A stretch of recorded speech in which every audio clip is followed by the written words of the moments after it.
Today I wanted to talk to you about outsourcing, but I wanted to see how you felt about artists using an outsourced service for artwork.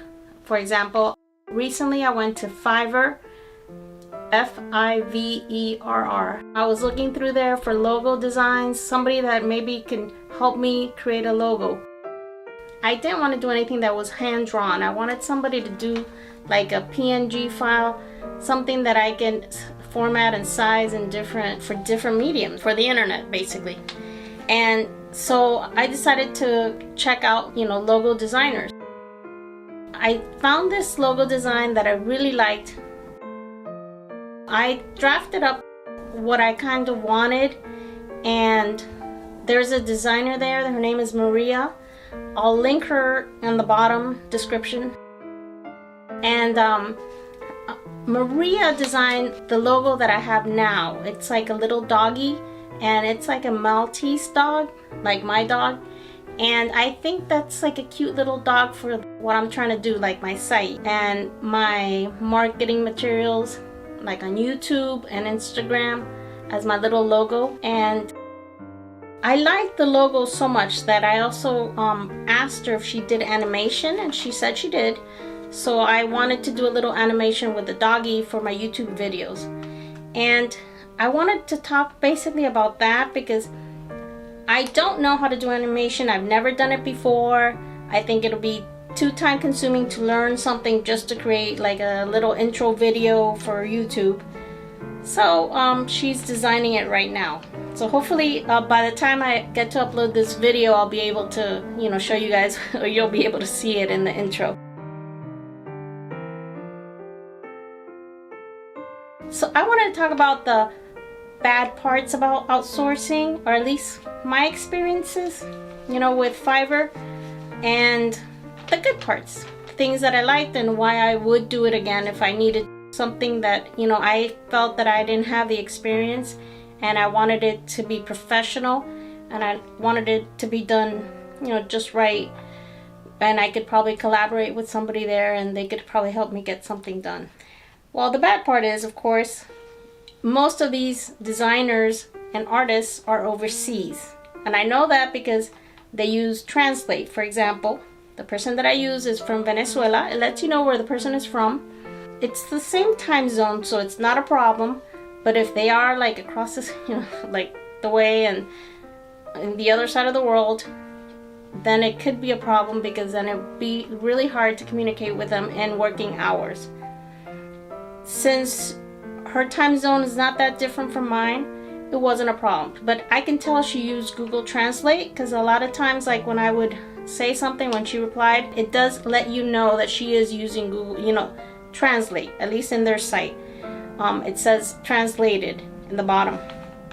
So I didn't have a problem communicating with her, but it could be a problem like with other countries. The other bad part is you're handing over confidential information sometimes. If you may be building a website, or if you have an existing website and you need design, and then there could be credit card information or other client information that you might not want to have somebody that you don't know or a reputable company messing with the behind the scenes. That could also be a problem. Like, I wouldn't feel comfortable if I already had like an existing vendor base, or client base. It's like, I don't think I would like I mentioned, communication is a problem. You can't call them. They don't supply a phone number. You can't email them. There's no email. It's actually against the rules. They could actually ban you from their website. They could ban the person that's working on your project from the website. Then also, you're only working through the web. You could also work through the app, and I'm not sure if the app has notifications, but the website of course doesn't. I think I might get an email once in a while saying that there's like a message waiting for me, but it's hard. I can't be checking my emails every 2 seconds. So if you want something done, like communication, like that collaboration that you have with people that are in the States, and I'm not saying everybody from there is not from the States, but a lot of people are not. But you can't, communicate with them whenever you want. You can't just pick up the phone. You can't just email them. You have to go in through their website, which was kind of hard too because it's not in your inbox. It's more in your order status. You click on your order and then you scroll down to the latest, all the way to the bottom to the latest DM. You're constantly, when you're on their website, you're constantly getting pop-ups telling you to download their app. I did not want to download the app.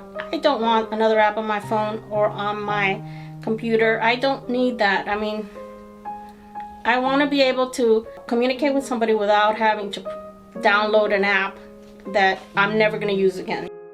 I don't want the Fiverr app. Changes do take time. Like I mentioned, like for example, throughout the day I'm working, I can't be checking my emails, you know, to see if somebody, or their website to see if the person working on my project is actually sent me a message, if I don't have to communicate with them. So that's a pain in the butt. Now, the good part. The good part is it's professional looking. You know what you're gonna get, more or less. You can scroll through different artists, different designers, and you can find somebody that more or less has the same type of design that you want, or something similar, or the style that you want it. And you can actually find like somebody that will make you happy with your design. So that's kind of like what I did. This girl has like simple logos and it looks kind of like chibi type, you know, and they're so cute, and you can tell they're computer made. I know I wanted something like that, so I was very happy with the logo she designed for me. You get to see samples of their work before they actually start working on your project, so you more or less know what you're gonna get. It's cheaper in time spent. Your time is valuable, and you might not want to spend time in doing the work. I didn't want to have to purchase expensive software. I didn't want to have to sit down and learn this software. I'm talking about the computer animation. I mean, it's a time-consuming process and something that I'm never going to do again. I'm probably never going to be able to use anything like that again. So I didn't want to spend time on that. You know, I wanted to do other fun things. I did not want to have to sit down and learn new software. You know, fun things. Another good thing is you can collaborate with somebody. You can actually give your input of what you want, and then they give you their ideas of what they think it is, and you get to work with somebody hand in hand. When you're working alone, you don't have that. You don't have that collaboration of somebody saying, I don't think that's right, or I don't think, not that they would probably mention it, but if I wanted something outrageous, I'm sure they would be like, that doesn't look right, or the colors just aren't right.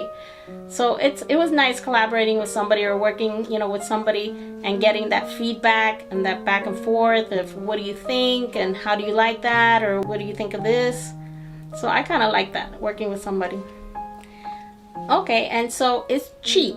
For example, Fiverr, at least, you know, up front, like it tells you the price that they're gonna charge to create a logo or create like an animation. She gave me a quote, so I accepted it and then I paid it. And I like that. You can make unlimited changes, and that's pretty easy.